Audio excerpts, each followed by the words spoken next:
So if you have failed a diet, and yes, counting calories, being in a calorie deficit is a diet, it's not because you lack willpower. It's because your body is super smart and trying to keep you safe.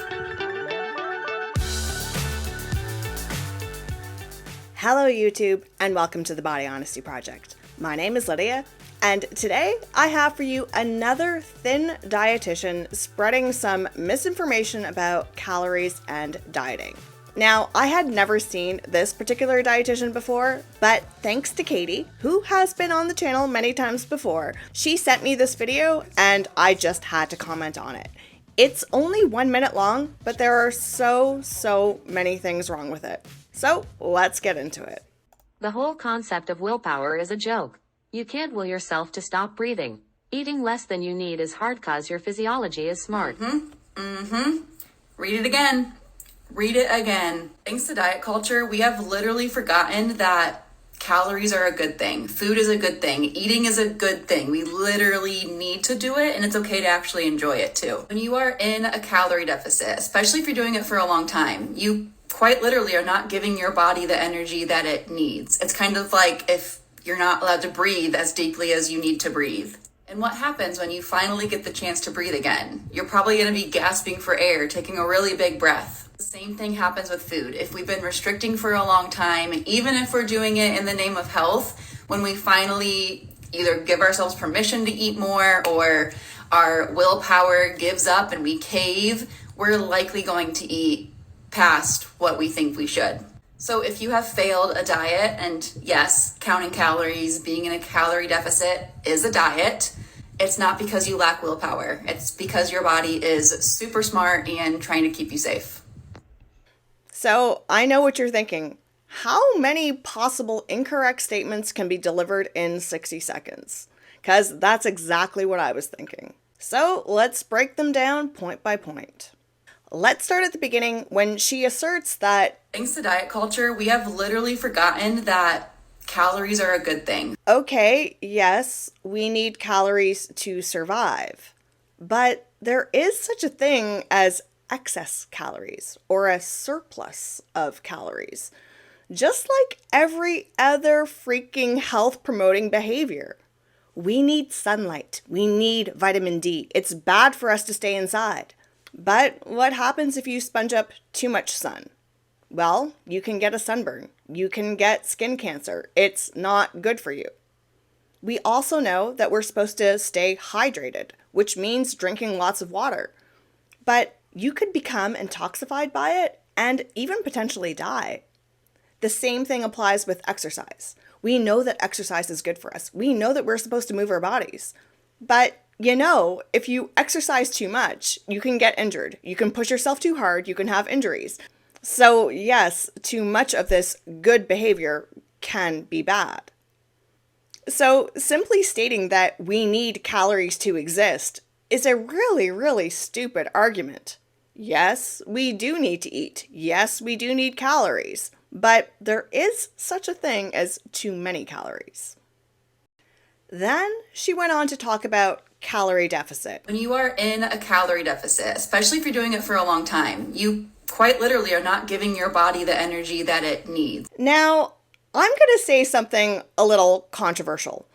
I want to get rid of the term calorie deficit because the deficit implies that you are not eating enough, which is completely not true. What I would like to propose is reducing the calorie surplus, because that is what we are doing. You are already eating at a surplus. We want to reduce that surplus until we get to equilibrium. An actual deficit would mean that you are going under what is normal. But the fact is, if you're 400 pounds and your doctor says, you know what, your healthy weight is around 150 pounds, you are already eating at a calorie surplus. The deficit that you are creating is the deficit to not maintain 400 pounds. So when we're going on a diet, don't think of it as a deficit. Think of it as, hey, I'm 400 pounds. I'm going to start eating like someone who is 300 pounds. Then you start eating like someone who's 300 pounds and you maintain it. Then you get to 300 pounds and say, I'm going to start eating like someone who is 200 pounds. Then you start adapting that lifestyle. It's not a deficit implying you're not getting enough. The deficit means that you are not eating as much as you used to sustain that higher weight. And of course, if you go back to eating what you were eating to sustain the higher weight, you're going to go back to the higher weight. This is not rocket science. So I'm in favor of removing the term calorie deficit and instead talk about reducing the calorie surplus. Because you're already in a calorie surplus. We just want to shrink the calorie surplus. That is what we're doing. We're not going into the negative. We're just reducing the surplus. Then she went on to make an analogy. And if you've been watching my channel for a while, you know that I love analogies. But this analogy is pretty freaking stupid. It's kind of like if you're not allowed to breathe as deeply as you need to breathe. And what happens when you finally get the chance to breathe again? You're probably going to be gasping for air, taking a really big breath. And yes, the two things are necessary to live. Of course they are. But breathing is an involuntary response. We can't help but do it. And you know what? We can't help but do it right. There is no element of choice involved with breathing. It's not like we have the choice to breathe oxygen or breathe helium. There is no choice. We just do it. With food, yes, your body biologically tells you, I'm hungry. But you know what the difference is? We got a choice as to what we feed it with. The two things are not the same. And I would gander that if we had a choice whether or not to breathe oxygen or breathe helium, I can't say that we wouldn't introduce new health problems. Because as soon as we introduce human choice into the equation, things get muddied. You don't have a choice when your body says that it's hungry, but you totally have a choice as to how you respond to it. Just because you're hungry does not give you permission to overconsume. And if we're going to treat food like breathing, we should only be eating enough to satisfy the hunger. And no more. Then she went on to make the assertion, when we finally either give ourselves permission to eat more or our willpower gives up and we cave, we're likely going to eat past what we think we should. And my response to that is, you weren't doing it right in the first place. There are bad ways to diet and there are good ways to diet. But painting all ways of dieting as bad is incredibly irresponsible. Calorie counting can help people. Watching what you eat can help people. Weighing what you eat can help people. Just because for a certain percentage of the population this caused undue mental stress does not mean that these are not good tactics to use for the rest of the population. Giving yourself permission to eat does not solve the problem.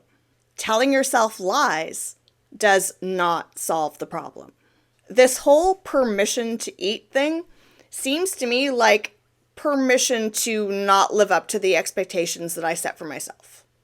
I don't actually think it means I'm not allowed to eat. And my last argument on this TikTok is about the lack of willpower. It's not because you lack willpower. It's because your body is super smart and trying to keep you safe. And for me, I'm like, what about behavioral science? Are we going to say that all of this is just biological, that we cannot help ourselves, that when we're hungry, we're just going to eat whatever's in front of us, and if we want sugar, we're going to have sugar and we have no control? That doesn't make any sense. There is behavior. We are intelligent beings. We can make choices. This is asinine to think that your body is telling you, I need Dunkin' Donuts, I need McDonald's, I need to eat 3,000 calories a day to be satisfied. That's BS. That is behavior. That is chemicals in your brain telling you that you need something that you don't. But we can change these things. We just need to try. We just need to want to. And going back to the original analogy, equating breathing with eating, are we actually doing that correctly? Because with breathing, it's like I need so much oxygen to live, and I expel so much carbon dioxide as I'm living. Now, I don't think about how much I need. I just take as much as I need, and then I expel what I don't need. It's very, very natural. With food, do we actually do that? When we're hungry, do we eat what we need and only how much we need? Because I don't think that that's true. If we could actually equate the two, it would be fine that we would only eat what we need. But we're ignoring the fact that we often eat in a surplus. And many of us eat in a surplus all the time. And this element of honesty is what's missing in the TikTok. So, in conclusion, I really hate this TikTok. And I have a real problem with thin influencers that have their own jaded past with food and dieting, that project their solution onto everyone else, ignoring the fact that binge eating exists and ignoring the fact that food addiction exists. And this message is absolutely diabolical to a large percentage of the population. And as long as creators like this are making messages like this, I will continue to make the counter argument, because this is nowhere close to being honest. And on this channel, we're all about being honest. So until next time, stay body positive, but also body honest.